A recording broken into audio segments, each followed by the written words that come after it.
Dun, dun, dun. Mm. Fan. All right, man, let's get started.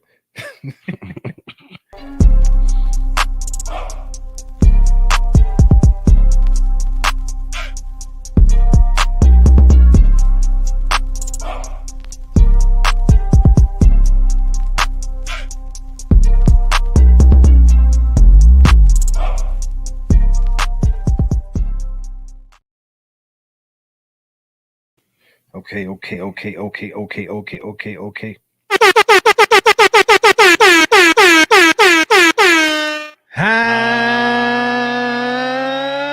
what's good, homies? Welcome to episode 156 of Homie Studios. It's your boy ST.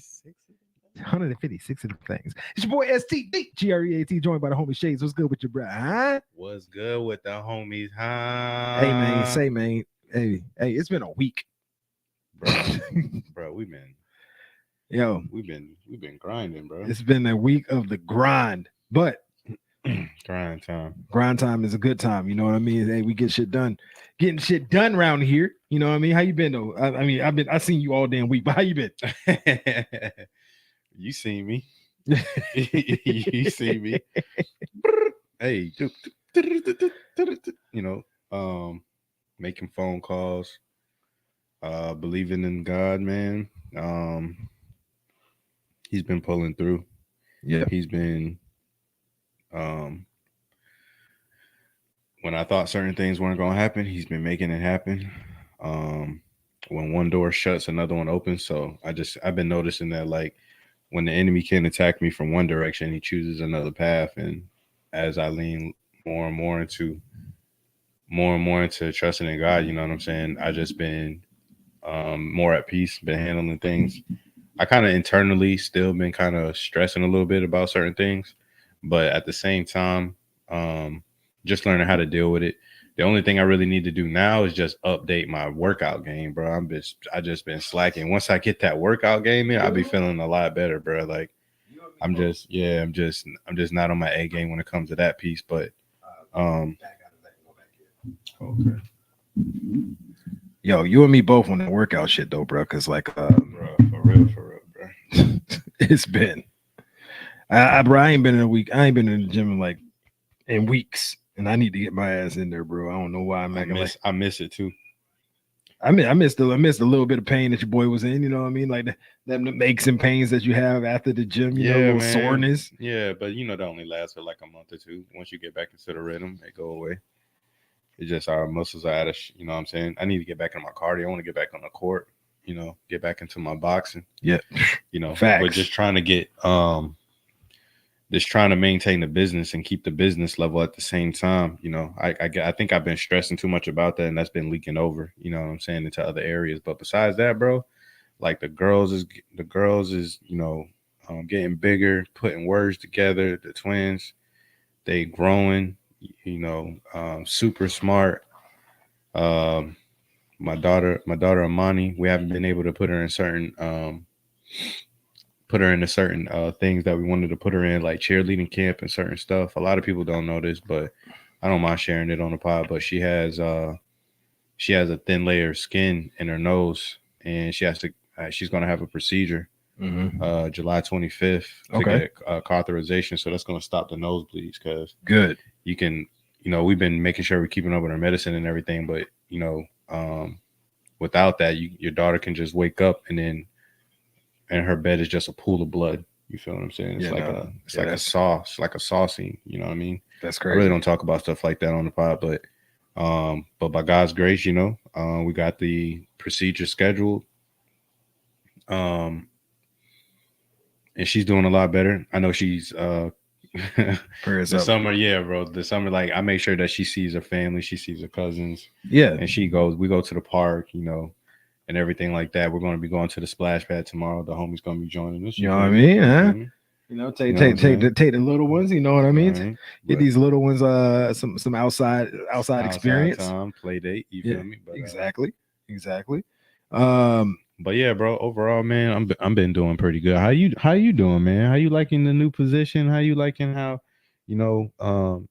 it's We definitely got busy quick. Hey man, we booked and busy around here, man, and I'm gonna be honest with you. That's exactly what I need. I came from a place where like there was busy work, but like I knock out busy work pretty quickly. I end up getting bored with after a while because I'm already done with my shit. So moving over to this new position, man, allowing myself to stay busy. That bro, I'm telling you, that's a blessing for me because I be needing that movement. I be needing that action to keep myself engaged in what I'm doing. But like as far as like me personally, man, I've been good, man. My baby girl crawling around everywhere.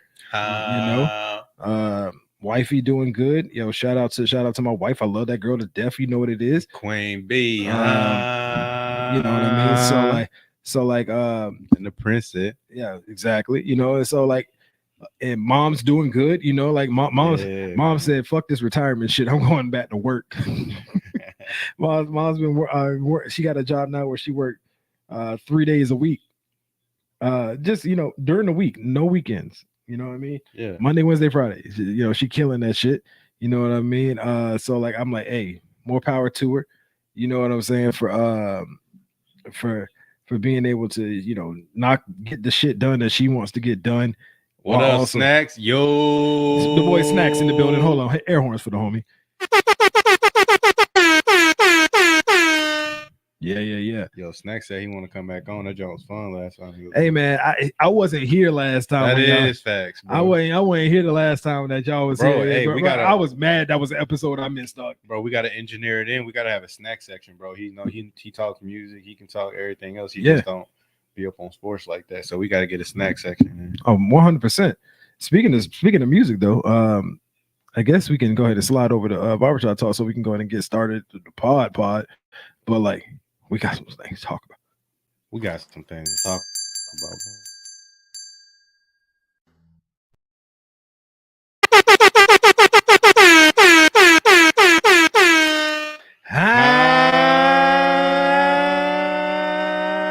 Cause it's time. What's it time for, bro? For barbershop talk. Who are you talking to, man? Huh? Bay, oh shit. First time on the pod. That boy got caught. Hey. That boy got caught with the baby.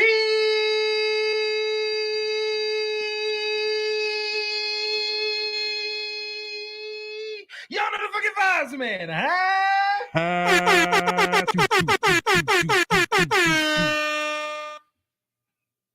Wow. Hey, bro. Like I said, it's been a week. Hey, that boy saying stars, clovers, and blue moons. No, bump that. Now my voice is saying, I am tapped, nigga. What are you talking about? What are you talking about? Hey, man, we talking about music. Obviously, there was a big event that happened last week. Ken and Friends. We wasn't able to come on to do the pod last week. The pop out. But the pop out. Bro, so I've now officially watched the whole thing, right? I didn't watch it live. Boy, I was asleep. I ain't gonna, bro, I was tired as hell that night. But I have now officially watched the whole thing. They made that shit the most West Coast pop out concert you ever seen in your life, dog. Dog, he's had some of my West Coast favorites. Like me and Peach was talking about this over the weekend. He was like, "Yo, I didn't realize like I was such a West Coast guy as far as my music taste is concerned until you start seeing everybody that's coming out." So I mean, you got like Ray Vaughn that was out there, had a performance. Westside Boogie had his performance, and then it was a bevy of different other performers. I'm sorry for leaving some of y'all names out of this scenario, but really those two are like my top two West Coast niggas that I fuck with that's not named Kendrick. Roddy was there, right? Roddy was there. Obviously, during Kendrick's set, he got Whole Black Hippie came out. Schoolboy Q, Ab Soul, J Rock. You know what I mean? Like I fuck with all of them. They had the Nipsey tribute like that. I'm telling you, bro. If I was in that arena, the Kia Forum that night. Well, I'm crying my ass off. I ain't even going front, bro. It would have been mad tears falling from my face because it was just I could only imagine how it felt in that arena. You know what I'm saying? Like, and who else giving Nip? Who else giving Nip a tribute? Like, I mean, every artist do their own thing on their project and everything. Right. I ain't really heard nobody really giving a tribute like that. You know what I'm saying? It was something special, man. And then you get to Kendrick, and you go down the whole track list that he put out there, bro. Let me see if I can find the actual track list because I know I got it saved here somewhere. They say he started out with Euphoria. So yeah, actually, boom. Here's the set. Starts with Euphoria. I'm like, okay, this how we start. This how we starting this shit. Yeah. Jump straight from that to DNA. I'm like, oh man. And the only part I didn't like about his DNA performance is you left out my favorite part of the track. The last when the beat dropped, when the beat changed, and then I was hoping he was gonna perform that. He did not. That's okay. He then went in with the Element. And I'm like, oh man, if you gotta slap a pussy ass nigga, I'm gonna make it look sexy. You gonna say this 2 songs after Euphoria? Then you drop All Right. That's a classic track in itself. Went to Swimming Pools. I felt like maybe that you could have kept Swimming Pools out of that one, but that's neither here nor there. If it was playing while I was in the arena, I wouldn't give a fuck. No, you know what I mean? Money Trees after that. Then you go to Win with J-Rock, bring out J-Rock. I'm like, oh snap, we got J-Rock on the stage. That's fire. Goes and does King's Dead after that. I'm like, okay, I see what's going on here. I'm starting to see what the track list is saying in this whole performance, right? Then you do 616 in LA, and I'm like, all right, that's with Ab Soul. You brought Ab Soul out. I'm like, oh man, that's crazy. Then you brought out Schoolboy Q, and I'm like, oh, we got the whole Black Hippie on the stage. And I'm like, yo, it's so good to see those 4 on stage together because there was a period from like what 2012 to like 2015 where, bro, you couldn't tell me nothing unless you was mentioning Black Hippie, dog. You know what I mean? Then he did, so he brought out Schoolboy Q. They did Collard Greens in that part, and I'm like, oh,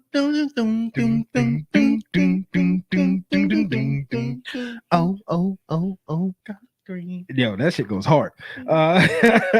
Then they did that part, and I'm like, ooh, that part was my shit back in the day too. I'm like, hey, Schoolboy is my favorite out the clip. I respect that. Kendrick is the best, of course, but my favorite, the one I connected with, was Schoolboy. Yeah, Schoolboy is that dude, bro. He had mad energy on that stage too. You know, when you start seeing, you see the face of people, you hear the music that they put, and then you see how they perform it. I wasn't expecting to see all that damn dancing from Schoolboy Q, but that my dog was up there dancing, dog. Like my dog was up there getting loose up there, and I was like, all right, I see where they're going with this. Then they played King Kunta, and I like there was a bunch of dialogue and conversation on X/Twitter where they talk about, bro, hey, nobody listen to no damn King Kunta. I ain't never heard nobody at no party talk about, hey, play that King Kunta. That shit came on in that damn arena, whole arena went up. So what y'all talking about? You know what I mean? Then he played then he did Mad City, and I'm like, oh shit. Yo, the crowd was ready for that one. Then he played Humble. I'm like, okay. He really talking to Drake throughout this whole performance. I know this wasn't all supposed to be about Drake, and it wasn't all about Drake, but the way this set list went about, that shit was fucking talking to Drake, dog. 100%. The way that he presented it, like you said, it kind of made it seem like some of them songs was directed at somebody. You start listening to the songs, you be like, damn, this motherfucker been talking about Drake for a hot minute. And not even realizing it. Then he played Like That. And I was like, oh shit. The song that really sparked the shit. I know First Person Shooter was like technically the first one, but like this the song that really sparked this shit up. Then this man was, let me tell you something. It's something to be said for somebody Hold on, the boy Apollo in the building. Hold on. What's good with you, dog? Huh? What's good with the boy? Huh? Ep15. Yo. So then it's something to be said about being a big enough artist that you can bring out Dr. Dre. I see dead people. My dog, they did Still Dre, they did California Love, and then before that man walked up the stage, you got Dre to be the one to say, Psst, I see dead people. And I'm like, oh shit. At that point, I'm like, oh shit. Does it one time, does it the first time, and and stops on the A minor and just rise the crowd, pause, and just let them just go fucking ballistic, right? And I'm like, oh man. Then he starts it up again, and I'm like, oh no, they're about to do this mad times. And instantly, before I even knew that he did this shit 5 times that night, I'm like, oh no, he about to do this shit mad times. The second time, so the first time was like, I'm a rap it until A minor. The second time, the crowd's gonna rap it until A minor. The crowd, he barely spit anything the second time. It was just the crowd whole participation, word for word, bar for bar. And it just popped off the screen, dog. And I'm like, yo, this is insane. Stops at A minor. I'm like, oh man, he teeing them up.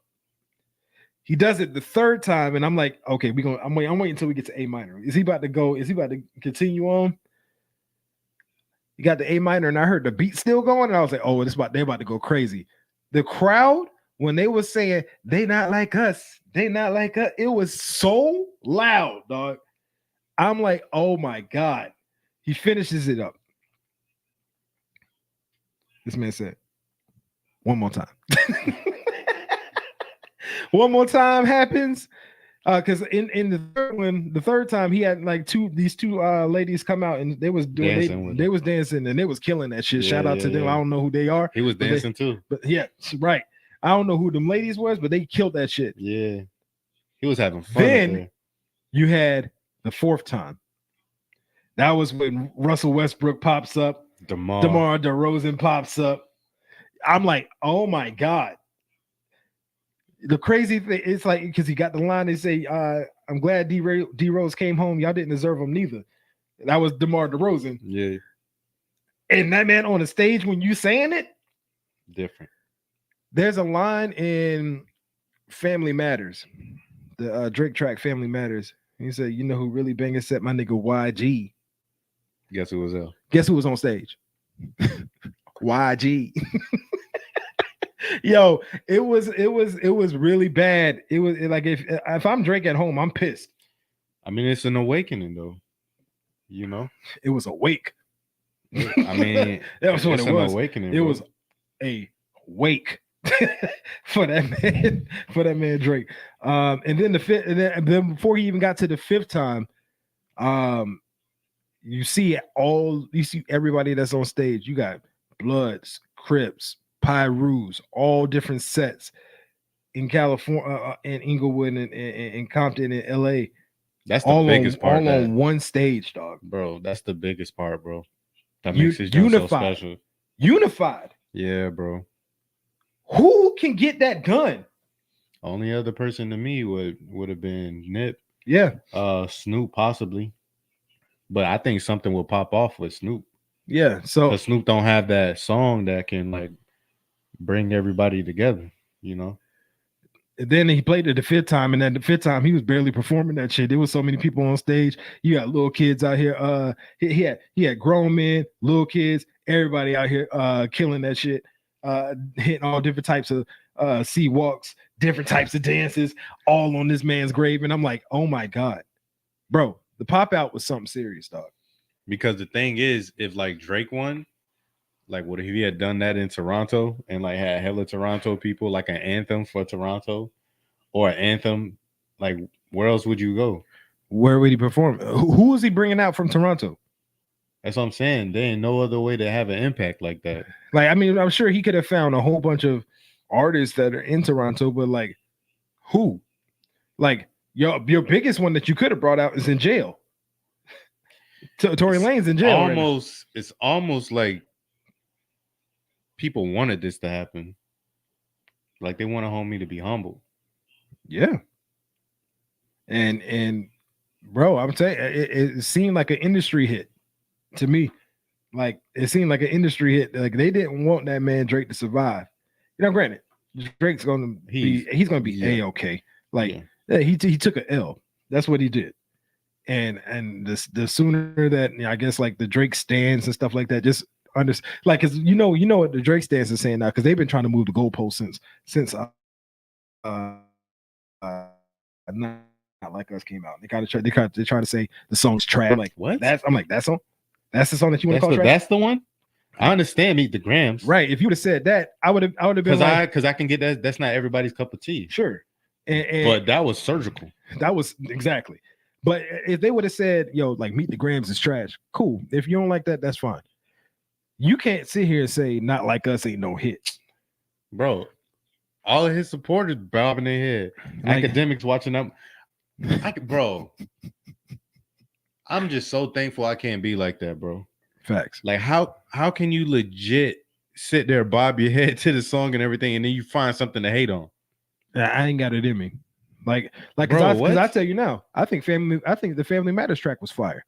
The only reason that the Family Matters track don't hit like that because it got stepped on literally 30 minutes after it dropped. You couldn't even digest. Nah, bro. I'm like, I'll repeat myself. I remember I was going to sleep that night, and I see Family Matters drop. I'm like, all right, I'm gonna listen to that in the morning. Wake up 35, 40 minutes later because my baby girl was waking up and she was crying and whatnot. I get her back down. I go look at Twitter before I go back to sleep, and I see that Kendrick had already dropped. And this is supposed to be and the people. Drake kept saying, I got the red button and I can push it at any point in time. Family Matters is supposed to be the red button. And I know, and for anybody that says it's not supposed to be, it's 1000% supposed to be the red button, because this man went and shot the video. He got the Good Kid, Mad City van and squished it. He did all this. You did everything you could to assassinate this nigga, and it got stepped on 30 minutes later. Because that was a masterpiece behind that. Like he, and he for real thought that mug was over after that. I would have thought it was over too. You did. I would have thought it was over too. If I'm Drake, and then he stepped on it, and then he came back the next day and put that. And now you got another thing that Drake stands to saying is, all right, man, I'm getting tired of hearing this song, bro. First of all, of course you is. First of all, music ain't supposed to just last a week. Especially if you got a hit. It ain't lasting a week. And it got dropped right before the summer hit. Excuse me. He got dropped right before the summer hit. That was a guarantee that it was going to play. It was going to be getting played all summer long. And he hadn't even dropped the video for it. Now he just over the weekend filmed the video for it. That part right there, he actually had people like pull up randomly. Yeah. Like that's different, bro. Yeah. That's what makes this organic. It's like organic, bro. And nothing crazy happened. It's organically planned, because we talked about this not on the pod. How do you book the Kia Forum in a month? You don't. You can't. And either way it happened, if you did, that's crazy. Right. If you booked it in a month, that's crazy. If you booked it months in advance, which means that you had a plan, that's crazy too. One way or either way, it's crazy. You know what I mean? That was a legendary concert.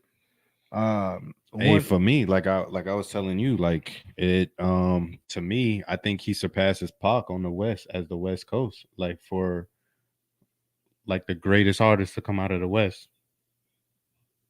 It has to, bro. Like he has to, because first of all, like we was talking about, like Pac originally not from there. He from New York. So now you got somebody that is somebody that respects the past, mm-hmm. and shows homage to the people that came before him. Mm-hmm.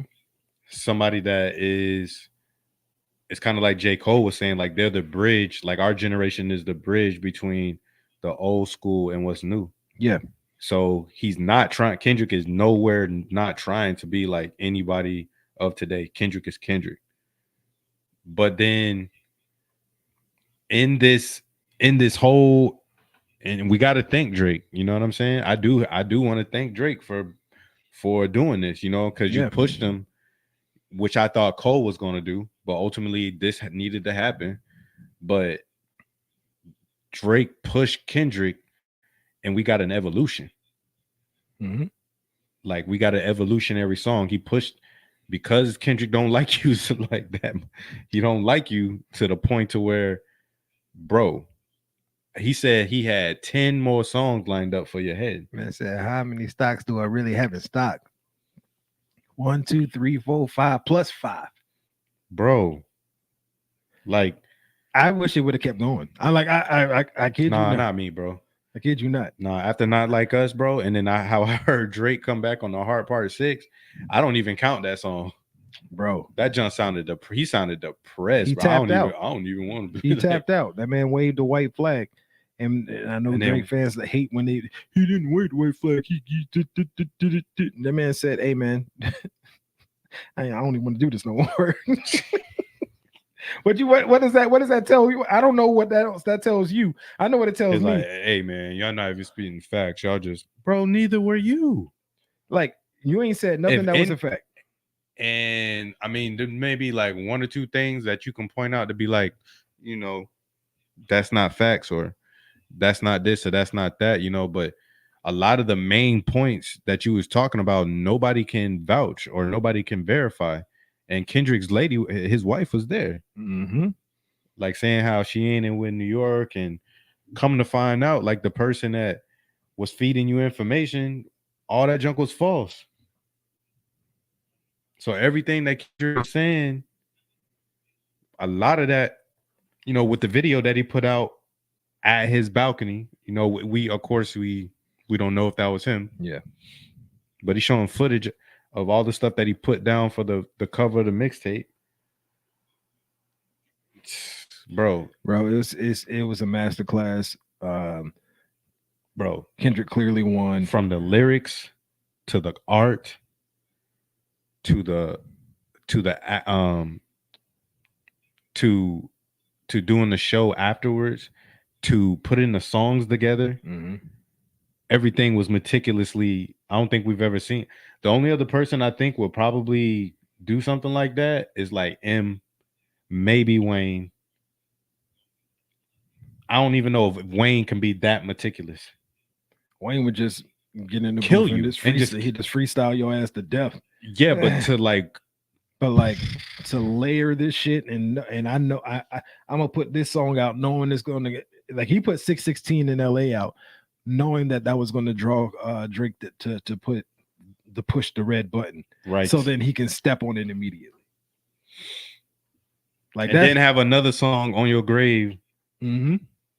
Yeah, like it was completely strategical, man. But all right, man, Kendrick, you got that shit, dog. You killed that shit. Best battle. To me, this is the best hip hop battle. Yeah, I agree. And hey, shout out to Drake for not coming in weak. He didn't come in weak, and the only part weak that was weak was the Heart 6, and like you said, I don't even count that. Drake came strong too. Pause. And because Push-Ups was hot. Yeah, to me, like the beat and everything like that, and then how he ended it, and that was part to the to Family Matters. Yeah, like the 3 beat changes in the Family Matters. Amen. That was dope.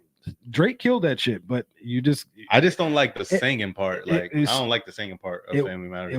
But that's Drake. So. It was just the guy who is known for having all the strategies got out strategized, and that's really what it boiled down to. And that's crazy. But man, let's move over to NBA, man. They had the NBA draft the past couple of nights. You know, what was that, Wednesday and Thursday night? I mean, I'm gonna be honest with you. I don't know a lot of these niggas. But round 2 what was it, pick 55 or whatever it was? The Lakers select Bronny James. That's the only draft. That's the only prospect I know. The Lakers have drafted Bronny, this is like a historical situation, bro. You got LeBron James, who's going into what, year 22, is still able to play at a high level. And now you get not even a high level, bro. Come on. This is, I mean, wasn't he first or second team All NBA? An exceptional level, elite level. It's coming from me. But you got Shades Bayless. You got him, and now his son, Bronny James, on the same team. It is literally something that for like what, the past couple of years, people have been like, oh, they're gonna try to any team that get LeBron, they better go get Bronny, or he gonna be going to where Bronny is at. And then for them to be able to pull this off in the second round and draft his son is, I can only imagine that household and how they feel. For it to happen like this, though, I do think Rich Paul had to have something to do with this. Like, yo, if you draft him, bro, like, he's not coming. Of course, Rich Paul has something to do with this. Of course, like, because LeBron can't do nothing. You know what I mean? Of course, behind the scenes. I mean, he can try to, use his influence as much as he can, but as far as like other teams not drafting Bronny, like, that's Rich Paul when they're inquiring about Bronny, like, hey man, you sign him, you draft him, he ain't coming there. He's only going to one place. And man, I was just thinking, man, what if the Clippers had drafted? That would have been hilarious. That would have been messed up. That'd have been hilarious. But I think it's a move that, like, people are talking about nepotism and all that shit, and I'm like, yo, we have seen nepotism in sports our whole lives, bro. Like, yo, you want to talk about nepotism? This whole country's built on nepotism. But if you want to talk about nepotism, go look at the Dallas Cowboys front office. It's Jerry Jones and all his kids. That's nepotism.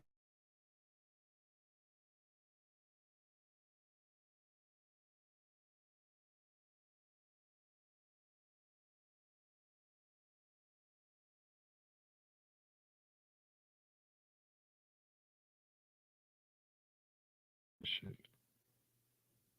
There we go. After these, let me make sure we good. Okay, we good. Being able to get your son drafted and being able to have him on the team and being able to be a pseudo coach to him and being able to do what LeBron normally does for the players that maybe not the greatest of players, right? Not even like saying like the greatest of players, but they might not be all-star players, but then you make them look like all-star players, which is what he's done pretty much almost his entire career. And now you get to do it for your own son, and you get to, bro, it's going to be so many like hidden plays that they got drawn up. Like, so many, dog. I mean, who else can bring out the best in him like that? Right. They've been training since. Right. You know what I'm saying? Yeah. Like, I think, bro, it's like I think I'm still kind of stunned because just how unique and special this is. It's special because LeBron is still playing at that elite level. You know what I'm saying? It's not like he, he's barely moving. You know, of course, we know his moves are a little bit stiffer. The man's turning. Ain't he turning 40? Huh? Yeah, LeBron 39 right now. Yeah, come on, bro. 39 after entering the league at what, 18?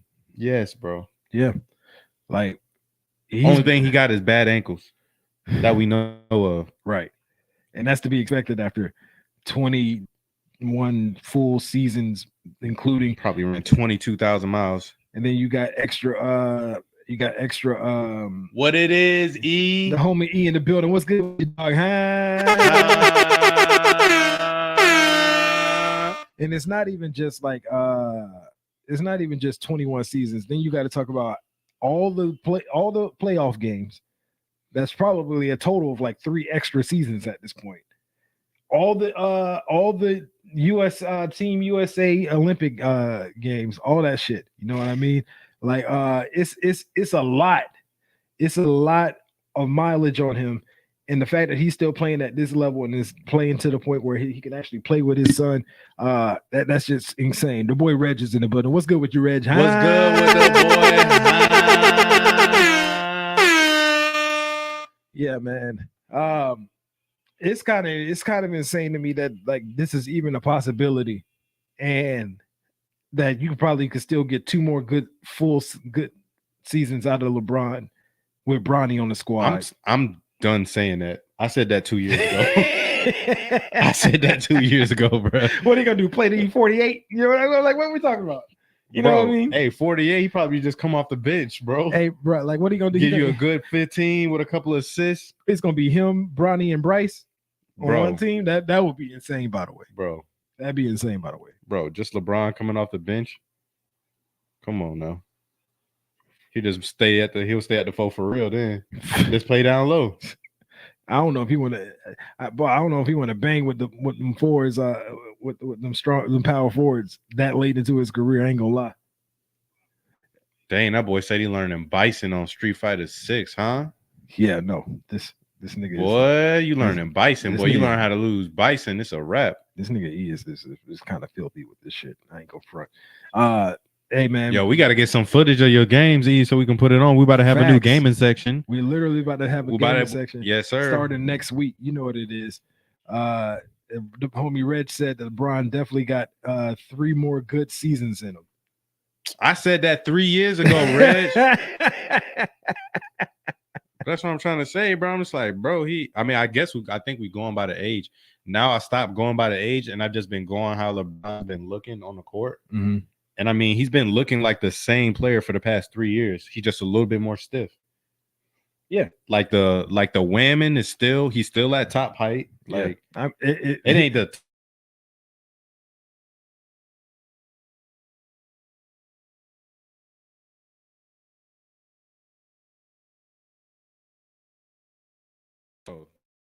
It's just another notch. Like, to me, there ain't no, oh, Jordan's just a GOAT. You know what I'm saying? Like, it got to be. When it went out again. No, we good. It got to be, 1A, 1B for me, bro. And then number 2 for me probably be Kareem. Yeah, man. It's he's at another Cole level. Bat 4. He's at another level. Hopefully, Bronny come in and soak in all of the experience. Not even only just from his dad, but like, like in helping get your better shot off, all that kind of stuff like that. You can learn that from JJ Redick, that's now your coach. You got so many influences that can help, and it's not going to just be them. Like, if you don't think Wade gonna help out somewhere in off season, stuff like that. I think with Bronny, I think he knows how to play basketball. Yeah. I think with this whole thing, it's going to be the whole transition that we talk about for rookies. It's the bright lights, it's the pressure, it's the fans, it's the people in your face, it's the. But the good thing about it is he's been around it his whole life. Yeah. So, but it's just that he's the one that's in that position now. Like, I think it's just the pressure of the game for me, for him. Experience. The experience. Getting out of inexperience and building that confidence up. Yeah. Because they're gonna be playing some tough teams in the West, man. And speaking of tough teams in the West, the Warriors is trying to make it tougher for everybody. Bruh, because if they do what we think they about to do. Yeah, because we can kind of combine these next two. Because Clay looking like he ain't coming back. And like, if that's the case, it look like they trying their best to go get PG-13. They trying their best to go get Paul George. Because I seen a report out there, they looking at offering him 4-year, $200 million. Yeah. And if Steph get PG, because that's like an upgraded Wiggins. It's a 100% upgraded Wiggins. They still got Wiggins? Wiggins off the bench? Yeah, I think I'm pretty sure Wiggins is still no. Man, you gonna make me look this up, man. No, I got you, bro. Yeah, but like it's an upgrade. It's an upgrade regardless of what position. PG playing alongside a player like Steph and being able to expound on what they've already been doing. Oh, Andrew Wiggins still on the they gave him a contract. Oh, good. So yeah, he's still on Golden State, bro. They got Wiggins coming off the bench, bro. That boy Kuminga is getting, bro. He's starting to be that dude because he's shooting threes too. Yeah, Kuminga's nice, and he'll wham on you. I think he should be in the contest, the dunk contest. You think so, bro? Kuminga, bro. I went and looked at the best dunk highlights or whatever. For last year, bro. Kuminga's head was like over the rim like this, bro, and grabbed a rebound and just, bro. I'm just like, bro. He athleticism, strong athleticism. But bringing in a player like PG who's what 6'10", if I'm not mistaken, 6'9", 6'10", something like that, and still is very 6'8", 6'8". Yeah. Okay, well, let's see. Shit, what's the difference? I'm 6 foot, bro. All y'all put him at small forward. Tall. All y'all motherfuckers tall to me. Yeah. But yeah, no, like 6'8", handles, can create his own shot, defense, can play good, strong defense that can facilitate the ball, that can get the ball over to Steph when you give Steph an opportunity to be any kind of a catch and shooting motherfucker. Oh, it's over. Bro, stop playing. And that's what Steph still having the handles. Bro, I'm just saying, my starting five, I'm starting Steph at point. I'll probably move Kuminga to probably Paul George, the shooting guard. Kuminga play more small forward to me. Okay. Kuminga at the small. Dre at the 4. And I think they still got Looney.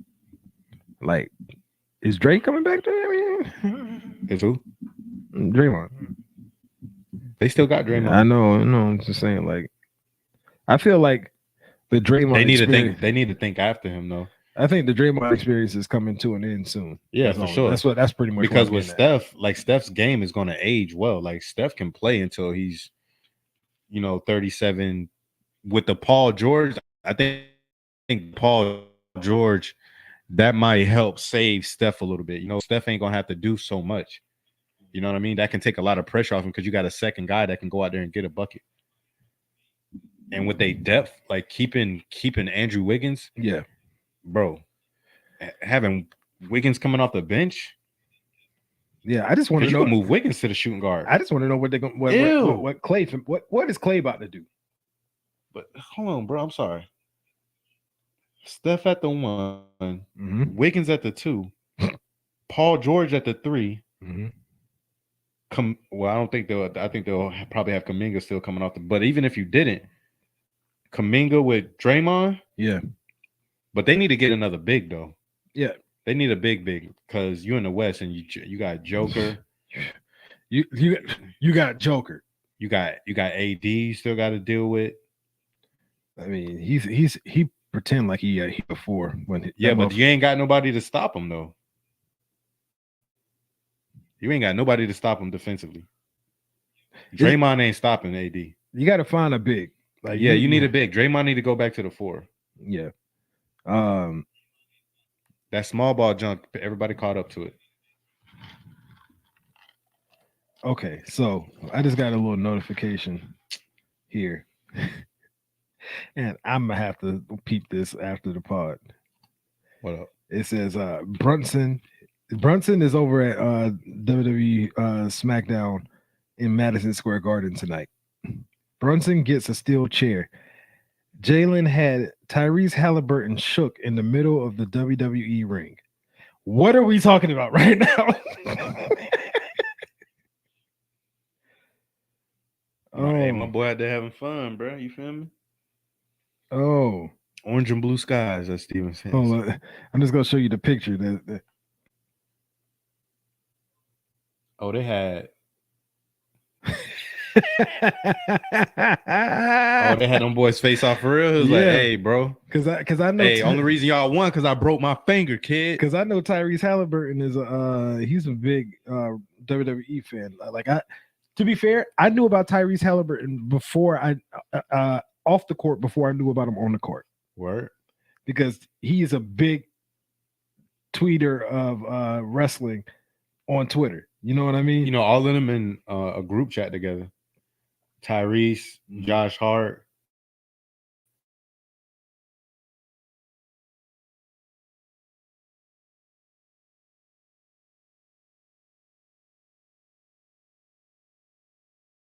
But make sure we good. Make sure we good. I don't know. I just want to know where Clay is going to end up landing, man. I don't know exactly where Clay is going to land. He's been tied to the Magic. He started liking Paulo Banchero. Hey, man. Following them.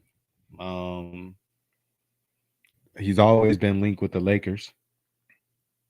He's been linked with the Lakers for a minute. When he on Space Jam? All I know is if you put that boy in the Lakers uniform, ain't that his favorite team? Shit gets scary. I don't know about that. I don't know who his favorite team is. I don't know. No, all I'm saying, you put him on the Lakers, shit gets scary. Clay, come on over to the Knicks. No, I know you ain't the person over here trying to get somebody to come over to you. Come on over to the Knicks, bro. Man. The Knicks ain't got to worry about, man. They went and got Mikal Bridges. Hey, we need that 6 man. Wait, and they re-signed OG. They re-signed OG? Yeah. Okay. 5 year, 212. Now I don't know about that trade that they did for Mikal Bridges. Bro, what? They gave up the world for that man. Bro, they must see something. I mean, they pulled in. They saw Brunson. They saw something in Brunson. They got the Villanova squad. Facts. They are also shooting for it now. They ain't trying to develop all this, that, and other. They trying to go for a title, and they trying to go for it now. But that Mikal Bridges, a lot of picks given up, dog. Bro, for what? It's a lot of picks given up. I would rather that be LeVine, bro. But LeVine don't play D like they want. Yeah. I would understand LeVine for that. I think his stock went down though because of how Billy been using him. But you already know me. LeVine worth that to me though. Hey man, LeVine worth that to me. This man is the #1 Zach LaVine fan, and I'm just gonna let you rock with that. You know what I mean, bro? Hey, he's been getting disrespected, bro. You need to get out of the he need to get out of the Bulls so people can really see what he's about, man. Okay. One last thing on the NBA, man. Pistons trade for Tim Hardaway Jr. Cool, I guess. You know, whoop-de-doo. Whoop-de-fucking-doo, I just put it in there because that happened today. Yeah, I get that. Let's jump over to the NFL real quick, man. We got a start 'em, sit 'em, cut 'em selection. We're gonna go for what? Running back and quarterbacks today? Yeah, so let me ask you first. Okay. All right, you want to start running backs or quarterbacks? It don't matter. I know my answers for all of them. Oh, you already got them? Mm-hmm. Oh, okay. So running backs. Okay. Start them, sit them, cut them. Marshall Faulk, Christian McCaffrey, Eric Dickerson. Who you starting? Christian McCaffrey.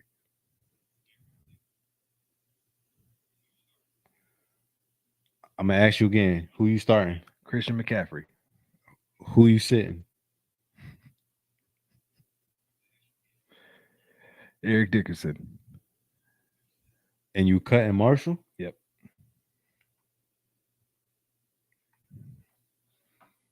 Yep.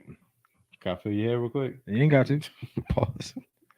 You ain't got to. I'm good. What that shotgun?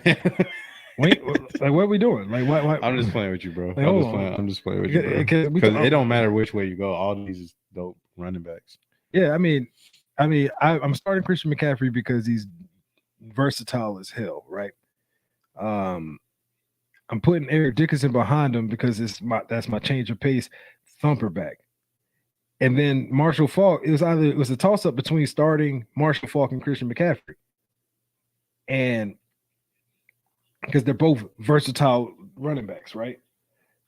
I don't need two of those. I need one that's going to be the versatile, can run it, can catch it, all that shit, and then I need the guy who can bulldoze niggas, and that's Eric Dickerson.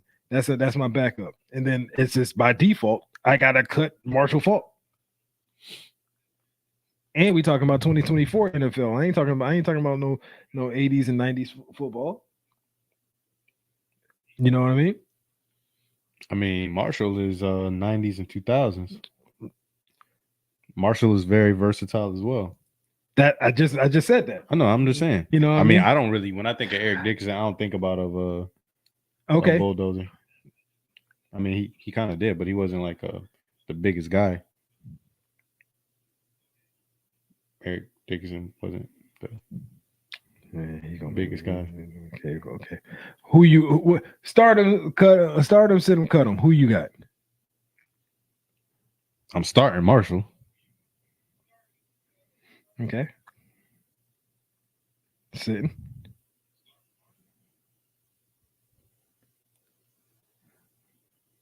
I'm sitting Eric. I'm cutting Christian. The complete opposite of yours. At the time, Eric Dickerson was 6'3", 220 pounds, which isn't necessarily huge. But he was just tall and 6'3". I mean, he lowered that shoulder like crazy too, though. So like that's one. He had the legs like a gazelle. He was going on them boys too. Yeah, no.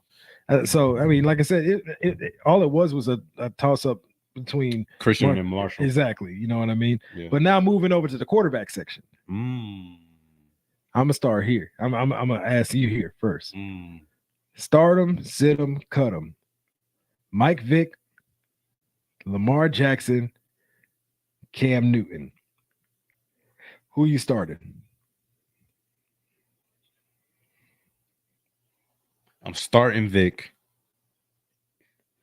even though I think Lamar might be a little bit more elusive, but Vic got a cannon.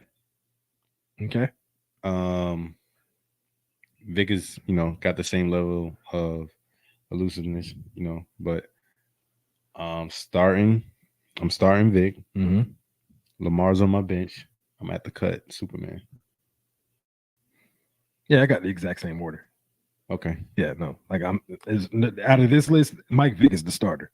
Like so Paulo said he's sitting Cam. Who you cutting? But who you starting and who you cutting though, Paulo? Because that's you cheating, Paulo. You cheating. Yeah, that one. Cuts. Sit Cam. Who you cutting? Who you cutting? I want to know. Yeah, no, because Mike's the starter, and it's different from quarterback to running back. Is because if one quarterback goes down, I want somebody who can play similar to the style that you just the style of the quarterback, and that's more Lamar. Cam is definitely more beastly as a runner. But I don't know if he had. Well, he definitely had the cannon. I don't know about the accuracy part. Well, I guess I'm thinking about later in the career because he had that shoulder. Cam was a bad boy. So like, I mean, it's just a situation where somebody got to get cut, and like I feel like if it was me, I'm gonna go also sign Brock Osweiler so I can cut him and keep these three on my roster. I was really close to putting Randall Cunningham in there. I was trying to find like my Afro brother quarterbacks that it would have been hard, but when you put Mike Vick and they ain't no third of that crew, I was thinking like Steve McNair, David Garrard. No, I was playing David Garrard. You should have put him in there so it would have been an easy cut. It would have been an easy ass cut in this scenario. I was thinking about Steve though. But Steve would have been a cut. Yeah. All right.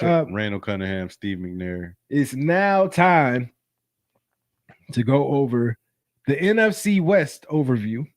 We've been doing this the past couple pods where we look at a division and we say, hey man, how this gonna shake out? Right. Yeah. So we got the NFC West, which is your 49ers, the Rams, the Cardinals, the Seahawks. Yeah. Shades. Who's winning it? Damn, it's a deep ass breath for something I thought it would have been very simple. I mean, you gotta go 49ers. Mm-hmm. You gotta go 49ers, but you gotta see how everything's gonna shake out with Ayuk. Because if they don't bring back Ayuk, I mean, I guess they're gonna put Parcel, Ricky Parcel, the Florida boy. Yep. Shout out to the Gators. You know, they're gonna probably put Ricky in that. That's probably exactly why they drafted him. You know what I mean? You still got Debo. You still got Christian. You still got George Kittle. Brock Purdy is in another year under being a starter without, somebody behind his back. He can get third year in the system.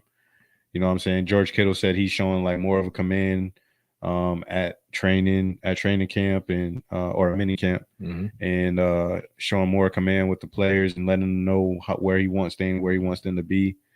My whole thing with him is he's an anticipation quarterback. You know what I mean? So, if you can throw off his rhythm, then you can get to him. So, what happens when you don't have all your pieces? Right? Can you still be effective? Yeah. You know what I'm saying? And the Rams coming. Because they got Puka. You got Puka coming back in year 2. He's been working out with Cooper Kupp. You got a healthy Cooper Kupp this year. Matt Stafford is coming in healthy. And when you got a healthy Matt Stafford, that boy be Matt Stafford underrated to me. He's an underrated quarterback to me. He's been underrated his whole career. Yeah, for sure. And I think they picked up somebody else on offense, if I'm not mistaken, that I'm not thinking about right now. And they've been talking to Aaron Donald, trying to get Aaron Donald to come back. Aaron Donald gonna keep he gonna do this Brett Favre retirement. I'm retired, y'all. Oh. Or just start of the season. Come back later. He didn't want to do this training camp and all that. Exactly. Keep his body fresh. That Ndamukong Suh diet or that Ndamukong Suh strategy. Yeah. Come back later on in the year type jump. I'll play when we get close. Hey, y'all about to go to the playoffs? All right. I'll come. What you think about the Cardinals? The Cardinals, you got Kyler Murray back. You know what I mean? It ain't just Kyler. Marvin Harrison. They got Marvin Harrison Jr. Yeah.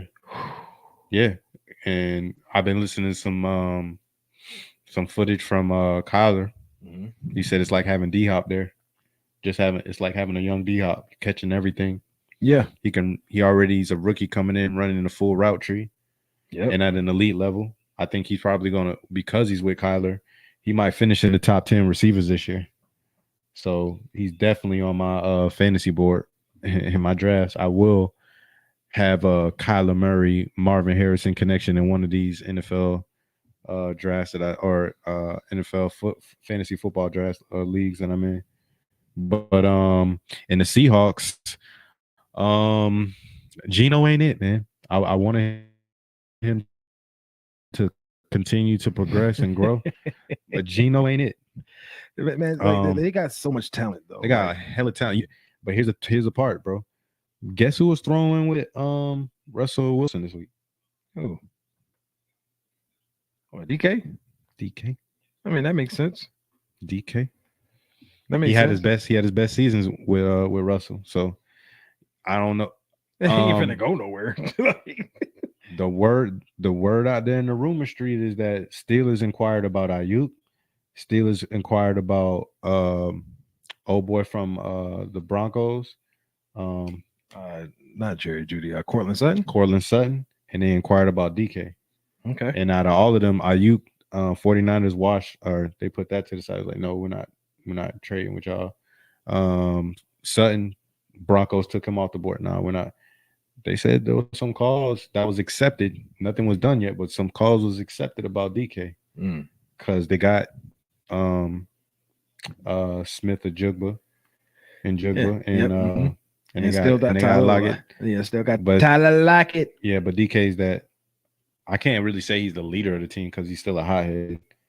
But Tyler Lockett is the leader in that receiver. But my thing is, bro, if just walk into this world with me, hypothetically, the Steelers send a first round pick,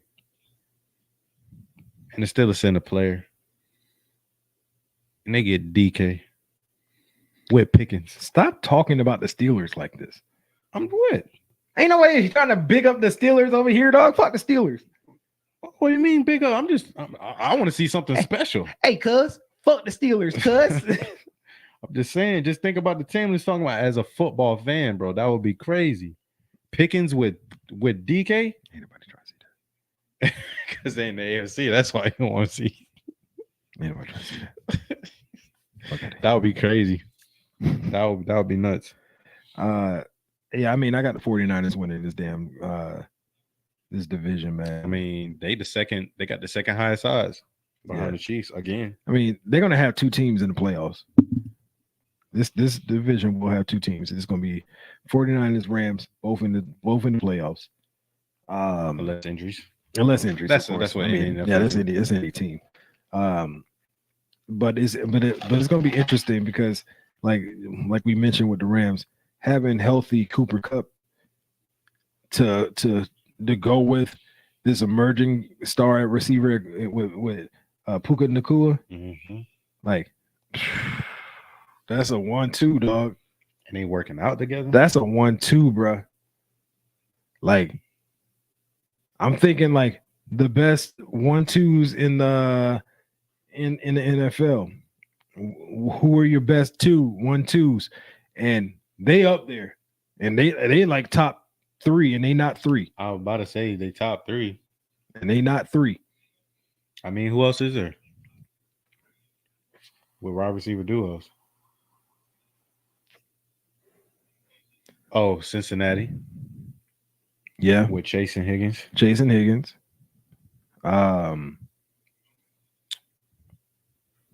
Really? Seahawks with DK and Tyler. Okay. Puka. Yeah, 49ers if Ayuk come back. Ayuk and Debo. Man. they top 3 and they not 3. That's all I'm saying. That's what I'm saying, AP. Sheesh. It would be crazy if DK and George Pickens was on out there running around with going up to either side with Freiermuth in the middle. Oh, Philly. Oh yeah. AJ and Devontae. AJ Devontae, but like Apollo boys. Yeah, they got Calvin and D-Hop. Miami. All right, so I said they top 3, they not 3, but yeah, they might be 3-4. Then they might be still 2 though. Cooper Kupp is that dude. Like we can't pretend like when that boy healthy he ain't that, and what Puka showed last year. That's all I'm saying. So whoever you got at 1, cool. I'm gonna go AJ and Devontae. I would put Tyreek and Waddle. That's my number 2. That's my 1. That's my 2 right there. Tyreek and Waddle. Devontae got to be more consistent. Sometimes like, don't get me. I'm not shitting on them as a duo because they definitely top 3 for me. They're just my 3, and the reason I say that is because Devontae sometimes just disappear in games. Like, I understand that AJ is going off, but like, I'm expecting. Is that him or is that coaching? Or is that play calling? That part. Are you saying he's dropping balls? No, I'm saying he's disappearing, and that part don't really matter to me if it's coaching or not. when we talking about the top duos, I don't want to see you disappearing. I said pause. My bad. No, I'm talking about for me. Oh, I said dropping balls. Yeah, no.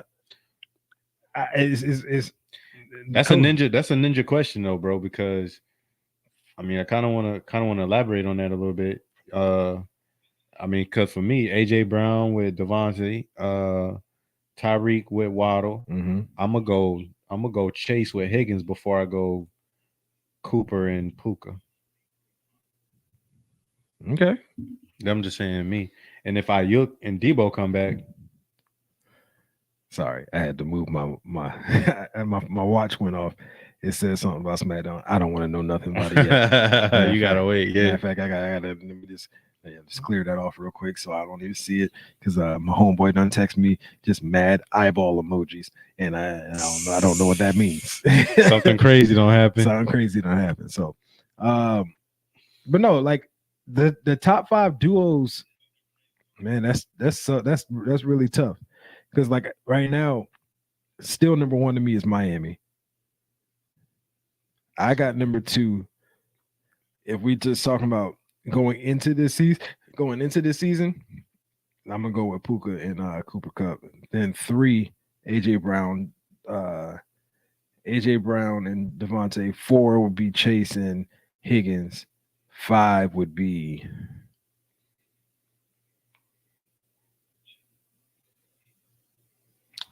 could legitimately. Oh snap! 5 could legitimately be Stephon Diggs and Nico Collins. Like because they about to go crazy. Houston about to go crazy this year. What about the Bears? They ain't top 5. That's top 10. Yeah, they're top DJ 10. Moore with Keenan. They're top 10 duo. Yeah. Absolutely. And that's no knock. I mean, you just gotta see what this quarterback scenario gonna be for y'all. I want to see Caleb throw to DJ. That's gonna be sick. But yeah, bro. What else we got, man? Because this ain't finna be no long one, boy. We both on fumes right now. NCAA. Yeah, hey man. Because I got some griping to get out. I'm about to cry. Hold on. Because Paulo said y'all mentioned Texans and don't mention Tank, and this is where we said duos. Talking duos. We didn't say wide receiver groups. We just said duos. Yeah. So if we just talk, did I say duos? You did. Duos. Yeah. This is why this pod ain't finna last that much longer. Just because niggas. Your boy just said duos. Niggas on fumes. No, I think that was because of the drink I had. It is kicked in. I'm on. I am on E, but I feel straight. Like yesterday though. Thank God I don't feel like I did because I would have been done right. I've been like, all right, that's it. Hey, been cool with you, brother. Been cool with you. All right, man. But let's jump over to NCAA, man. You said you got gripes. Let's hear it. Nah, man, you go first, bro. You talk about your stuff. Hey, man. We pretty much just gonna go over Miami and Florida as far as updates and schedules. Sheesh. Right. So Miami, obviously coming into this season, we got some any players you want to talk about? Because you're a quarterback. I like him a lot. Yeah. Yeah. Pause on that. Yeah. My dog. Hey. My ace. Hey. That's the best quarterback Cam Ward. In a minute. Cam Ward transferred from damn it. Washington State. Yeah, thank you. I don't really care where you came from. I know what you look like. And Cam Ward coming in from Washington State, running back transfer, Damian Martinez. We still got Xavier Restrepo. We still got Jacoby George. We got a transfer in from a receiver named Sam Brown. We still got one of the most sturdy ass offensive linemen offensive lines in the country. And our schedule is rather favorable. Is it? So we're just gonna go in the line of the schedule. First game, August 31st. Miami versus Florida. In the swamp. Hey man, that's low key. That's low key. Very important game. A very important game because that's going to dictate how either one of our seasons go. Yes. After that, whoever loses, season's over. After that, double cupcake. Florida A&M and Ball State. Give me that. After that, South Florida. Give me that. Then we got Virginia Tech. Give me that. Then we go all the way out to California to play Cal. Now that's going to be an interesting one because you don't normally have these games when in the season where you travel all the way across country. How does that impact your players? Time difference, all that kind of shit, right? So jet lag, all that stuff. Like, how does that impact your squad? Then we got Louisville, who has been a relatively tough team for us over the past several years. They got a couple of players. They got like one of our old running backs who's going to be their starting running back this year. And I'm like, oh, damn, because I was sad when that man left. And then that motherfucker went to Louisville. Man, get the fuck out of here. Follow that up. We got Florida State at home. Big game. Huge. Especially if we going into this game, what? At most one loss. Big game, right?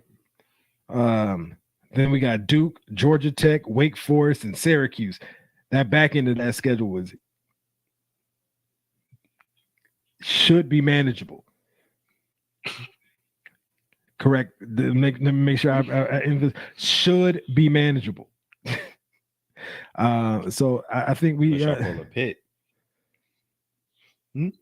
Unless y'all pull a pit. Hey man, stop talking reckless to me right now. You know what I mean? Nigga, we about to pull a pit on all our games, bro. Wait till I go through these lists, bro. Oh yeah, okay. Talk about Florida, man. Talk about Florida, bro. Only player I'm gonna tell y'all about is I hope that boy DJ Lagway start over Mertz. That's all I'm gonna say. That's a fact. That's the only guy I need to play. I need him to get as much time in as possible. Mertz, you need to step to the side in the transfer portal. We lost Trevor Etienne. We're done. I forgot about Trevor. Didn't he go to Georgia? Yeah. Oh my gosh, bro. Yeah, he did. Oh my gosh, he's about to run over us. Hopefully not. So guys, so far, welcome to the Gator world, bro. Like just look at his schedule, bro. Oh, the schedule's brutal, bro. This is brutal. We got Miami first, right? Mm-hmm. Nobody ranked right now, right? You ain't ranked, right? Mm-hmm. Okay. We got a chance. But that boy Cam Ward, I looked at him. That boy got poise in the pocket, and he's smart. So I'm hoping Lagway playing. I'll take the faults and I'll take the mistakes and all that. Just give my boy some reps. We got a cupcake in Sanford. Hopefully we 2-0 at that time. Mm-hmm. Hopefully. Then we got Texas A&M. Is Jimbo Fisher still there? Or are you gone? No, he got fired. Who's the coach over there? You know? I believe it was somebody from the coach came from the ACC. I just can't remember who it is. I don't know how Texas A&M team look, but it's Texas A&M. Mm-hmm. And it's gonna be at the Swamp. Damn, we got 3 games at the Swamp back to back. That's cool. All right, then we go to Mississippi State. You would think, hey, hopefully that we gonna win some of these. We gonna win a game like that. You know what I mean? Mm-hmm. But I got to see how our team is. So I'm not counting that as an automatic win. Then we got UCF. That's not an automatic win this year. Nope. Then we got Tennessee. That's not an automatic win. Nope. Kentucky has been beating us lately. Mm-hmm. That's not an automatic win. Mm-mm. Right after Kentucky, we got Georgia. Then right after that, we got Texas. Right after that, we got LSU. Then we got to play. What's old boy? Lane Kiffin. You already know he got some up. You already know he stayed with something up his sleeve. Yep. Then we got to play Ole Miss. Then we finish with Florida State. Hopefully, Florida State revert back to the old Florida State that we known for the past 10 years. But bro, let's go over this again. Miami, we ain't gonna count Sanford. Texas A&M, Mississippi State, UCF, Tennessee, Kentucky, Georgia, Texas, LSU, Ole Miss, Florida State. That is a gauntlet if I've ever seen one. Like from October on, it's crazy, bro. I do have a preseason top 25. Yeah, let's read it.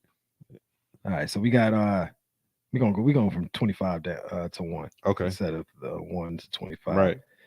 25, we got NC State. Number 24, we got Louisville. Mentioned them. 23 is Arizona. 22 is USC. 21 is Kansas. 20 is Miami. 19 is Oklahoma State. 18 Texas A&M. 17 Kansas State. 16 Oklahoma. 15 Clemson. 14 Utah. 13 Tennessee. 12 Florida State. 11 LSU. Oh my gosh. 10 is Missouri. 9 is Notre Dame. 8 is Penn State. 7 is Michigan. 6 is Alabama. 5 Ole Miss. You gotta be joking me, bro. 4 Texas. What? 3 is Oregon. 2 Ohio State, and 1 is Georgia. Boy, it's so many names on that top 25 that's on your schedule. God damn, you about to get fucked up. Y'all, hey, Billy Napier. You fired. You ain't making it to the end of the year, dog. Bro, I'm sorry. You gone, bro. You ain't making it to the end of the year, brother. You gone, bro. Ooh. Hey, that's cool. I hope that happens. Because the rumor mill is there's a certain guy that we're going after. So you talking about some guy up in Colorado? Yeah, boy. Hey, if me getting my behind smacked this year means that I get prime, I'll take it. I ain't mad at that. Hey, Billy, you gotta go, bro. I ain't mad at that. Prime at Florida, bruh. The recruiting of Florida? What? The recruiting in the state of Florida alone. Bro, he know. And what better way to stick it to Florida State that didn't want to hire you than to go to the arch nemesis? All I know is you talk about his Florida State card will get permanently pulled though. Never again. Never again would that man be able to never be able to step foot. Never, dog. Bro, because if you did, I've never seen us have a schedule like that, bro. Yes, I have. Yes, I have. No, I haven't. No, I haven't, bro. My man is bouncing back and forth between no, I haven't. Yeah, I have. No, I have. No way, bro. Dog, okay. Again, no. This is the beginning of the year because in college football that can change, of course. But preseason rankings. What? You got 1 Georgia on your schedule. You got 4 Texas on your schedule. 5 Ole Miss on your schedule. Thank God y'all don't beat Alabama this year. What? Oh my God, that would have been. Oh my God, because they switched Ole Miss and Bama. Yeah. Then you got what? 11, 12. 13. That's LSU, Florida State, Tennessee. And y'all at 20. And us at 20. And 18 at Texas A&M. And that's not even including Kentucky. Right. Kentucky been playing this like crazy this year. Because we've been. Oh my God. Hey, good luck, Gator fans. This is if y'all lose against them Canes week 1. If we lose against Canes, it's a wrap. If you lose against the Canes, 3 wins might be your ceiling. I'm not kidding. I've never seen that before. I'm not kidding. I don't think I've ever seen a Florida season like that. Nah, never mind. Brantley, when Brantley was our quarterback. 3 wins is potentially your ceiling, and that is insane. Oh my gosh, bro. That's insane. And if you lose Napier, how do we switch places with Florida State as the worst team in the state, bro? I mean, at least USF is there. This is bad. Oh man, this is about. There's a good FAU and FIU that you guys will be better than. The only positive thing is now that it looks UNF like might be better than y'all, and they ain't got a football team. Shut up, bro. Shut up, bro. Oh God, this don't. Hey man, bro. Pray for if you're a Florida fan, pray for y'all. I'm not gonna do it. Nah, I'm not gonna be the one. I ain't praying either because, well, I might need to because if we don't get Dion, where do we go from here? Yeah. Where do you go from here, man? I know where the hell we going from here, though. We're going to fuck home. You got any shout outs before we get up out of here today, man? Hey, man, shout outs to all the homies across the world that be vibing with us, man. Shout outs to the homies that tune in, man, and praying for y'all and y'all families. Facts. You know what I'm saying? Shouts out to all the youngers out there that's trying to do good for their families and that's out here trying to learn and trying to progress out there. You know what I mean? And again, man, shouts out to everybody. I hope everybody has a good weekend. Stay humble, stay safe, stay strapped. You know, Yep. It's getting crazy out here. You know what I'm saying? Use a strap to protect yourself, you and your family. You know, God bless y'all and peace out. Hey man, shout out once again, like he said, shout out to people that's tapping in worldwide. We see the numbers, we see what y'all do, we appreciate y'all. Also, shout out to the Don, man, couldn't make it in today. Shout out taking care of his household as a man should. So we appreciate you, dog. Shout out to the homie P Dot. Shout out to the babies, all the babies out there. You know what I mean? Babies in the village, man. But y'all know what it is, man. Hold on. Wait, where's my air horn? Where's my air horn? Why can't I hear my air horn? I set it up so nicely.